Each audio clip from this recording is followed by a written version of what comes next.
Hey there, Internet friends. Welcome back to an all-new episode of Daphne's Detention.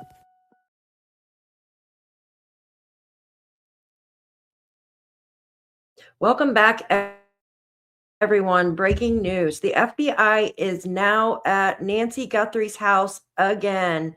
So this is live view, boots on the ground. The FBI is now inside of Nancy Guthrie's home. This is day 25 of Nancy Guthrie, 84-year-old missing mom of NBC host Savannah Guthrie.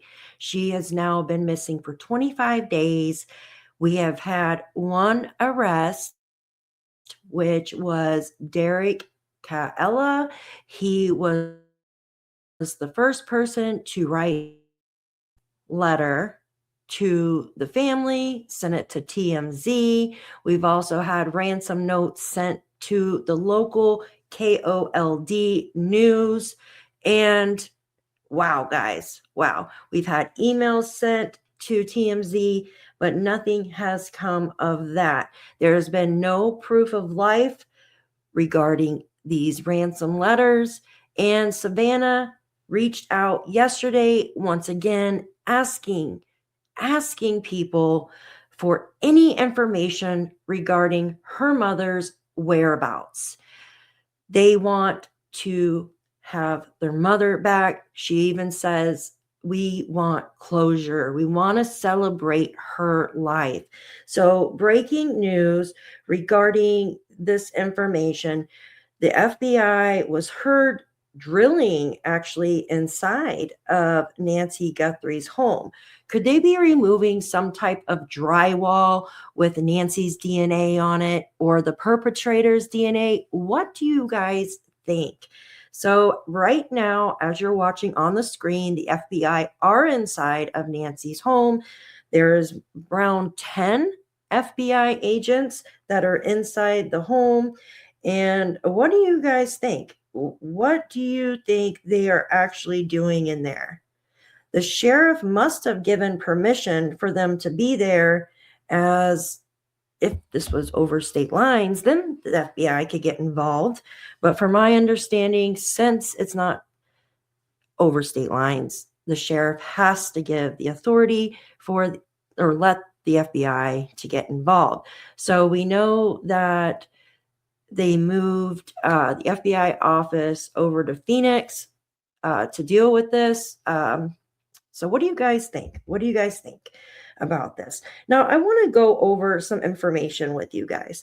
What kind of person are we actually looking for? What kind of traits does this person have, right? Like, for instance, what would be the profile of someone to take a 84-year-old woman? And I always say, why now? Nancy has been living in this house since 1975. Why take her now? What changed? Who has been around her within the past few weeks? Someone cozying up to her. Somebody that thinks that they deserve something from Nancy. They are owed something from Nancy, right?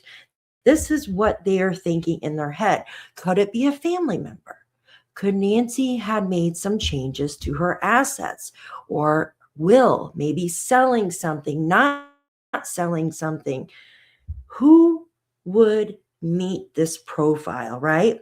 So statistically, it's highly probable in approximately 90% of elder mistreatment cases, the perpetrator is, in fact, a family member. Do you guys know that? I want you to write a 1 in the chat if you knew that in 90% of these cases with elderly being kidnapped, if it's family. If you didn't know that, put a 2 in the chat. I want to hear your thoughts. So 90%, right, is family. The perpetrator is a family member. Now, this family member could be a distant relative, someone like a second cousin, right, third cousin. someone who could have been married into the family, someone who feels that they are owed something from Nancy, right? So while most of these involve financial or neglect, vengeance abductions within a family often stem from deep-seated interpersonal dynamics, right? So if the perpetrator is a family member, I want you to picture this. If the perpetrator is a family member, the profile typically shifts to include these specific motivations, right? First, we have an intra-family relation. The abduction may be a way to punish, and I want to emphasize this, to punish other family members, right? As a sibling or adult child, right? By targeting the person they care for the most. Now, we do know that Savannah is the host of the NBC. She's a star, right? She's a star. She's very well loved around the world, right? Now, could it be a cousin? Could it be a cousin that admires and then got kind of sticky, right? I say sticky because that's obsessive. Could it be a cousin that got obsessed with her? Could it be somebody that was married into the family? Someone that thinks that they deserve, right? Deserve something. Someone that's jealous of Savannah. Do you think that could be something here? Now, what about the entitled dependent, right? So we have perpetrators that are often adult children or grandchildren who are financially dependent on the elder, which would be Nancy in this case. So someone that could be financially dependent on Miss Nancy Guthrie, right? Who could that be? Which of the three children, right? And I'm not insinuating one of them has done anything, but who could be financially dependent on her? And she finally put her foot down and said no. Or vengeance, right? Vengeance occurs when they feel cheated. Could someone have felt cheated out of something here? Now, they could have felt cheated out of the inheritance, or when Nancy attempted to set boundaries or cut off any kind of support. What do you guys think? Who took Nancy? I want you to leave your comment in the chat here. I want to hear your thoughts. Now, what about custody and control disputes? In some cases, family members abduct an elder person, right? Like Nancy, from a legal guardian or a sibling home because they feel that they are wronged by the legal system or believe they could they're the only ones who could save the victim despite legal rulings, right? So, for instance, could something had changed within the past few weeks or month that made a family member upset? Like, felt like, hey, maybe like a power of attorney or something. Maybe one of the family members or siblings had a power of attorney on Nancy because she's getting older. So you usually pick one of the children, right, to hold and do the financial records, the assets and stuff like that. Did Nancy have anybody that she trusted to take care of her financial decisions or assets or anything like that? I would be really curious to know that. Or could she had been planning to do this? Could Nancy had sat down during Christmas when they all got together, when they all got together and had their photo taken for Christmas? You know what I'm talking about? The whole family? And because she had sat down and actually had a conversation with the family and said, hey, I'm going to have one of the three of you be a power of attorney for me. I want you to be someone who speaks for the family if something happens to me because I have heart issues and stuff like that. I'm 84 years old. What do you guys think about that? Could she have had some kind of conversation with the family, and this really upsets somebody because they felt that they live close, maybe, or maybe they felt like they deserved to be the speaker, to be the asset holder, to be the one to take care of financial decisions for their mother. What do you think about that? That's someone that could be really upset over that. So, could this person that had taken Nancy, have a history of like domestic tension? Many vengeful acts are not isolated events, but of years of, you know, maybe domestic issues where the perpetrator feels a right to exercise a power and control over her. I don't see that being an issue here, but you never know what happens behind closed doors. So, an expert's insight, I'm just going to say authorities often look for a personal like issue or perceived insult in these cases.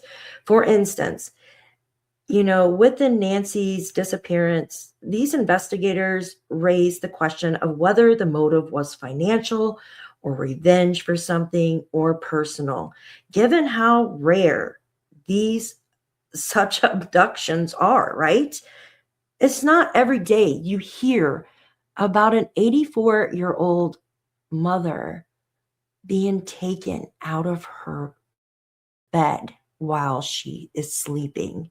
Now, I know I've showed you guys several photos, right? Several photos of this perpetrator breaking in the house. And I know a lot of people voiced their opinion last night on my most recent video. And if you want to go back and watch that, I will put that video at the end of this live in the corner for you so you can go ahead and touch up on that.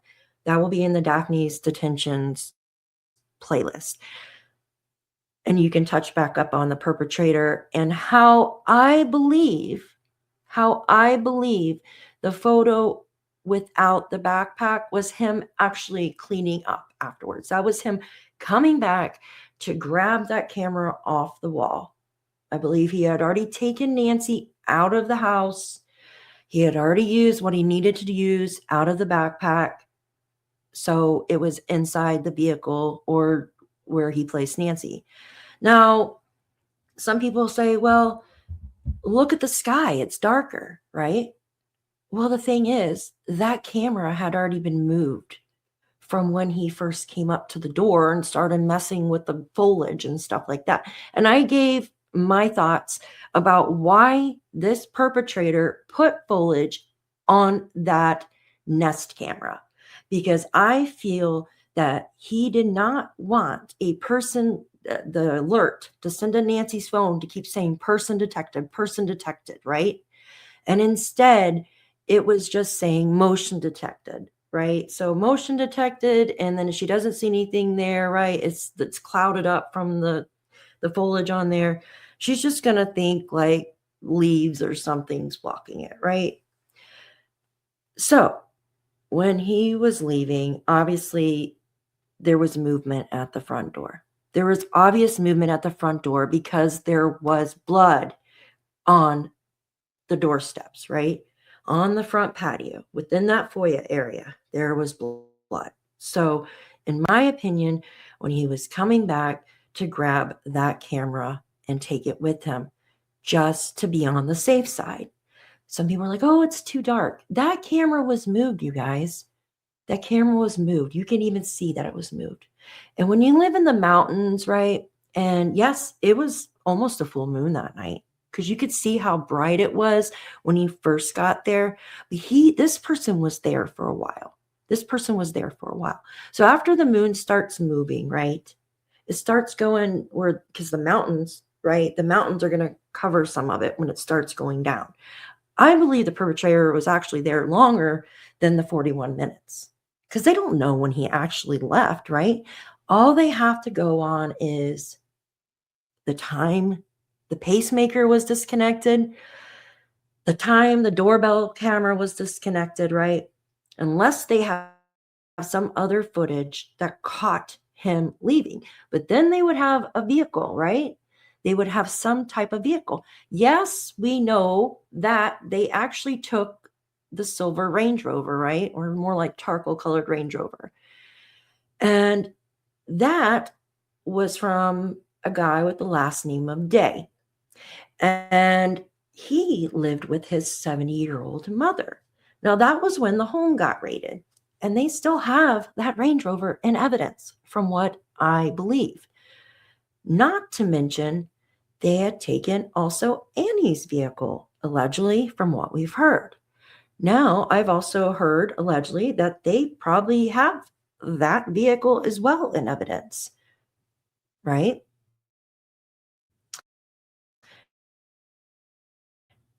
What else do they have in evidence? Detainee. Carlos said, the only thing they have on me is my phone. It pinged, right? What do all of these people have in common, you guys? Or do they not? Maybe it was just a tip. Maybe it was just a tip. But if they still have the vehicles and evidence, there has to be something there. Maybe a trade off. Maybe a trade off, allegedly, right? Carlos with the phone. Why did they take his phone, not his car? Think about that. Why did they go inside his family's home? That's curious, right? So right now, if you're looking at the screen, the feds are still inside of Nancy Guthrie's home. And it sounded like they were drilling out some drywall or something, maybe something that could have had her DNA and the perpetrator's DNA on it. Now, we do know that new information that had come out about the DNA that they wanted to send to CODIS had more of Nancy's DNA than the perpetrators, and they were trying to split that, and they could not do it. They did not have enough DNA. So in my opinion, what they're doing is trying to get some more DNA, right? And they're going to try to send it in to try to get their suspect. But I could be wrong. I could be wrong. What else could they be doing inside Nancy's home right now? I want to hear your thoughts. What could they be doing inside of Nancy's home if they're not collecting DNA? I mean, the FBI was already there, right? All right, I want to talk a little bit about,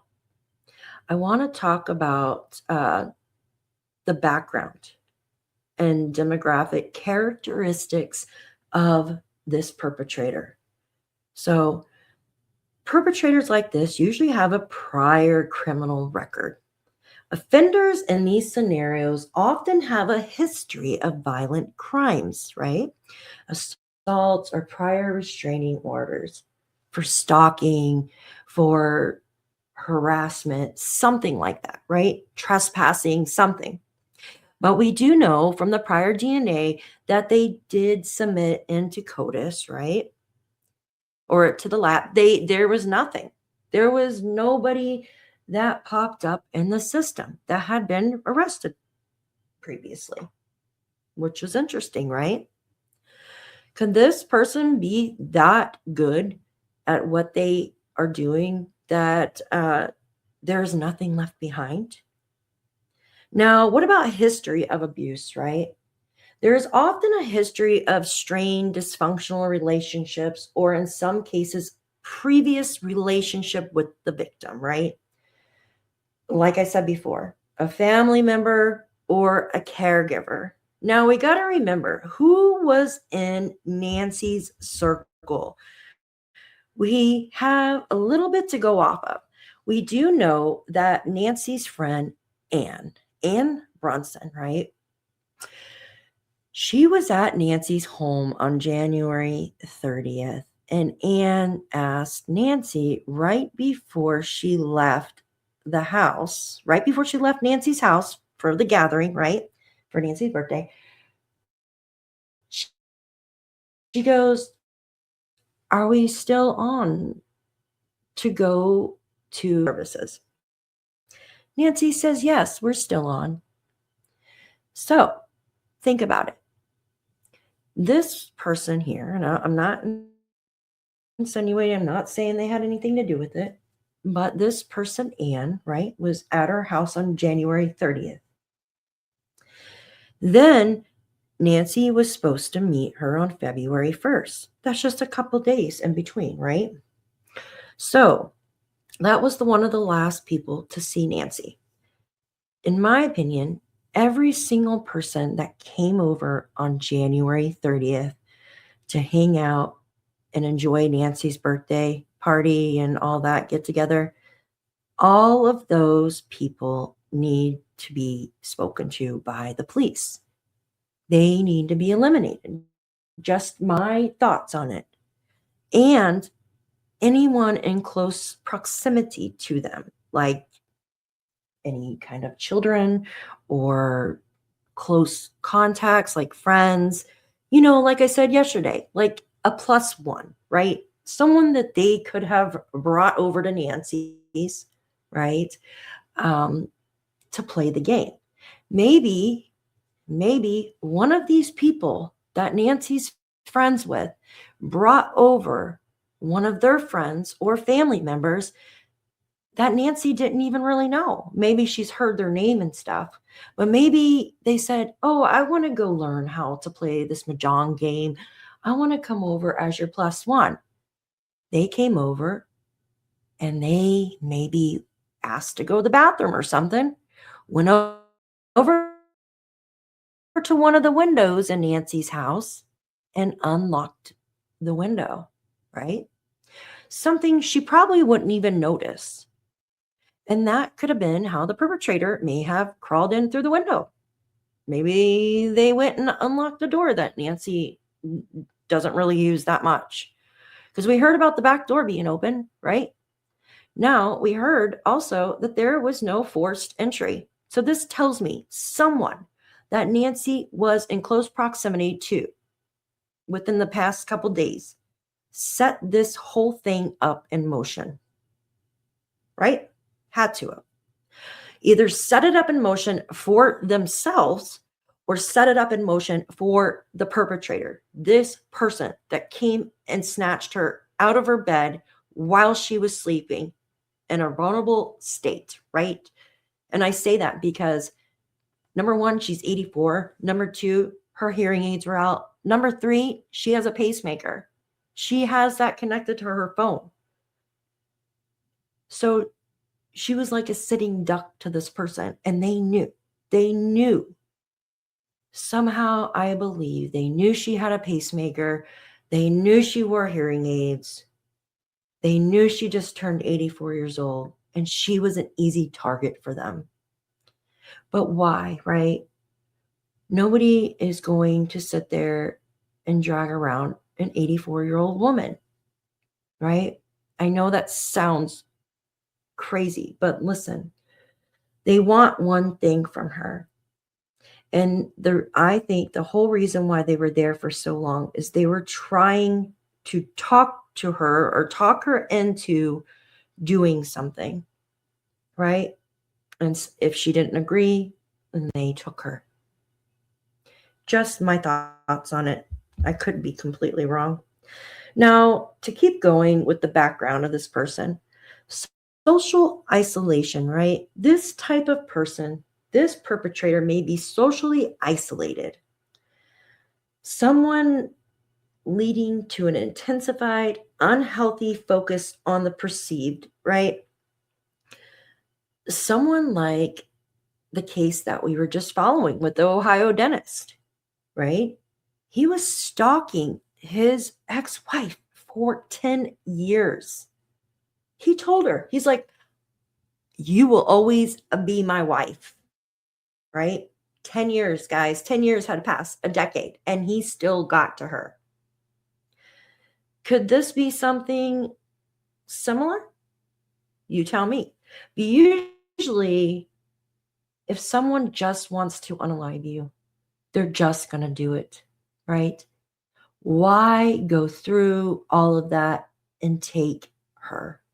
Now, what if this is going to be harsh, but what if they did do something to her? What if they did take her life and they took her body because they did without a body, right?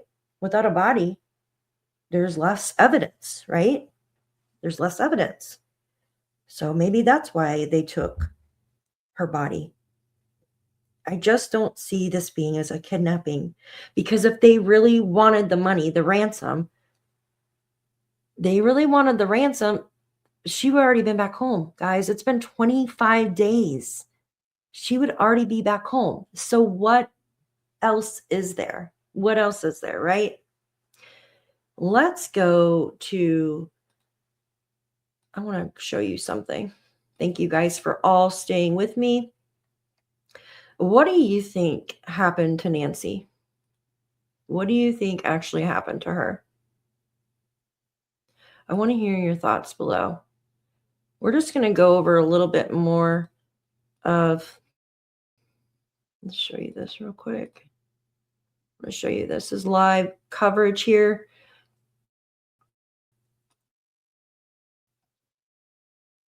Let's go here. Blow this up. So they're still in there, you guys. They haven't come out yet.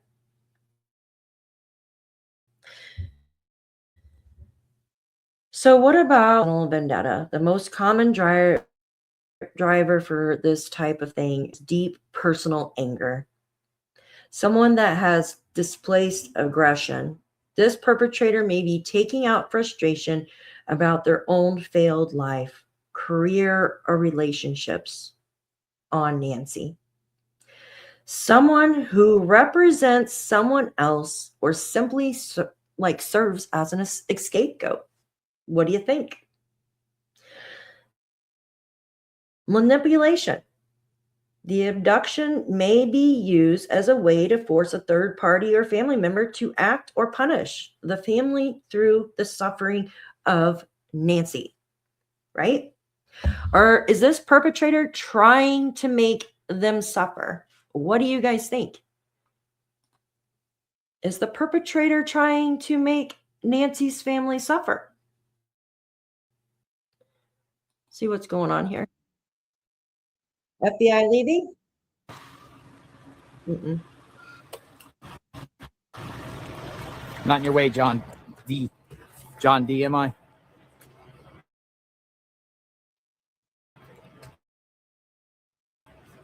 You're good?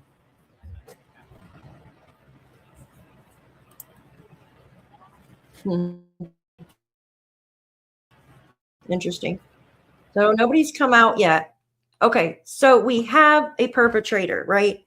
Someone that feels they are owed something. Someone is upset because they feel that they should have been looked at more by Nancy. They felt they deserved her attention, her assets, something.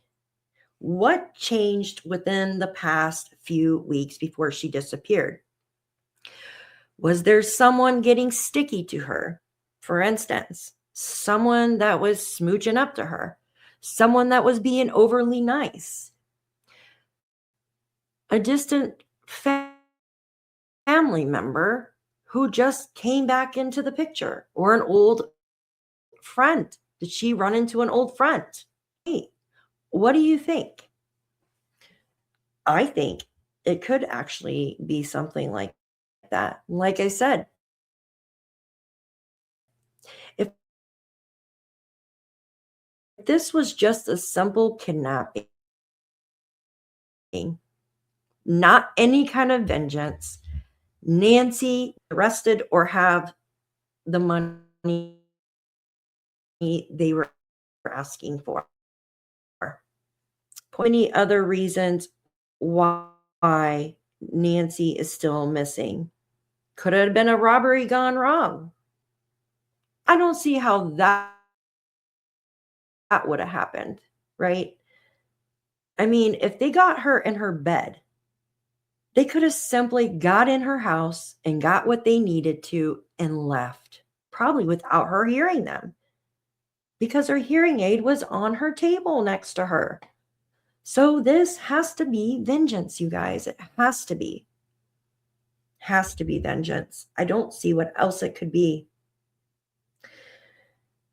So I say you need to look at all the friends, the people that had just come into Nancy's life, someone that she's known for, a sticky person, someone too sweet, overly nice, a beggar,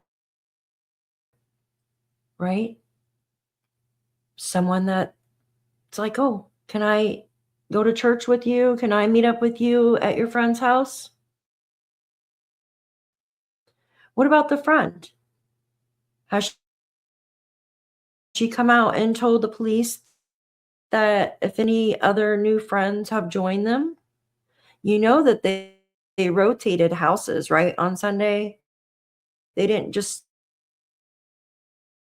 stay at one person's house and watch the church services. And why that night, right? If you were going to go rob somebody's house, wouldn't you do it like when there's not like a full moon, right? Way around. What about the blood? Where do you think the blood came from? Did they carry her out there? What about the broken sprinkler head? Do you stepped on the sprinkler head when they were carrying her out and broke it? Is that why? Is that why the workers were there a few times? No. That has just come back into her life, or someone that felt they were owed something from her. But what if, Daphne, what if this person's paid? Which I said that they could be paid.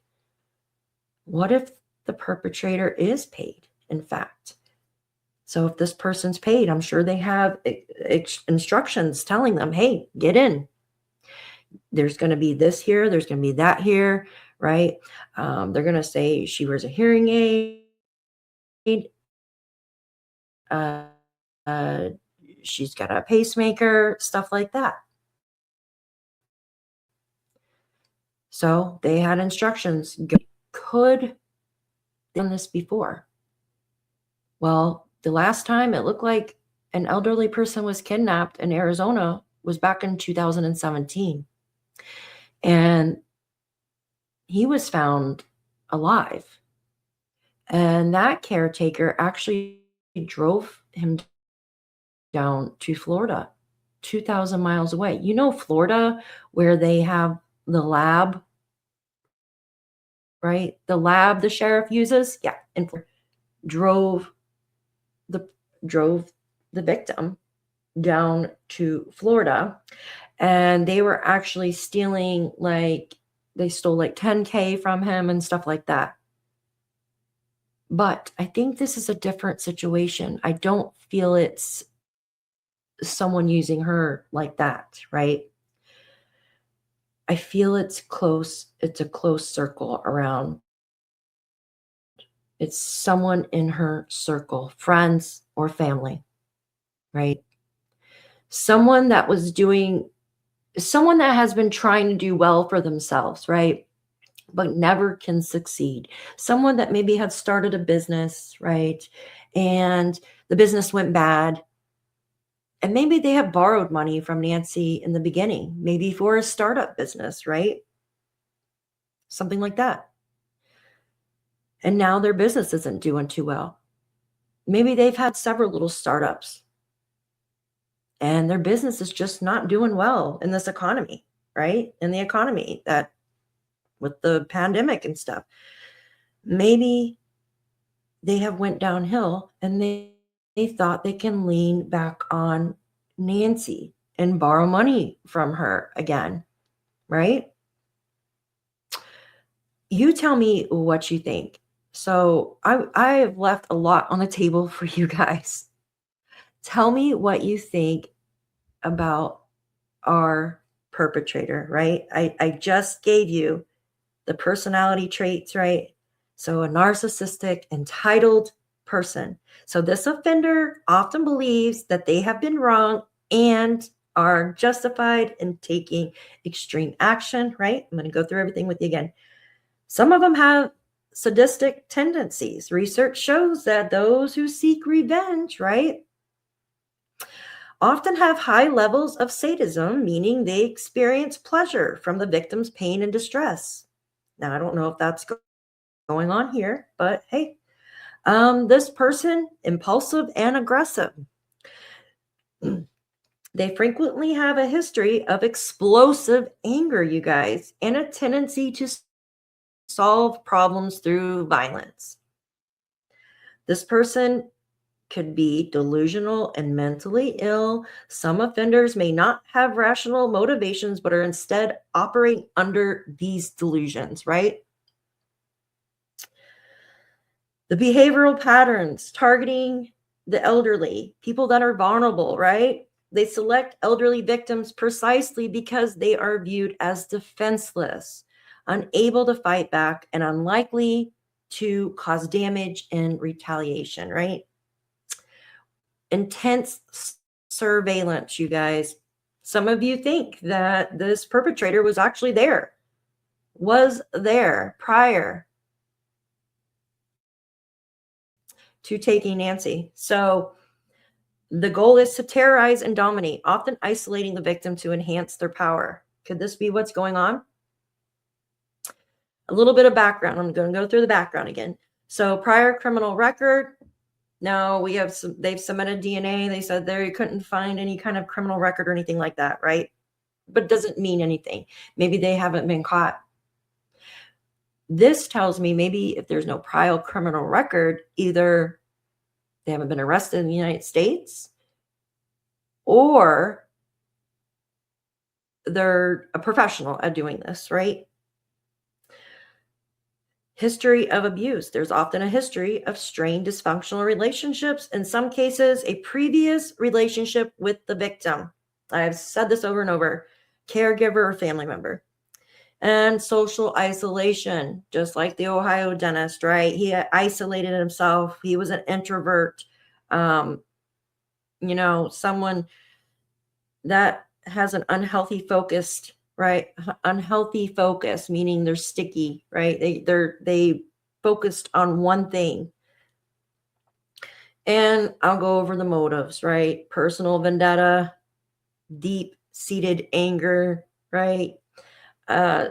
They feel that they're owed something or wronged by the victim. Displaced aggression. The perpetrator might be taking out frustration about their own failed life, like I just talked about, failed business, just can't keep a job or can't get to the point to where they want to be. They want to be famous like their cousin. They want to be famous. They're jealous of their achievements. Could that be what's going on here?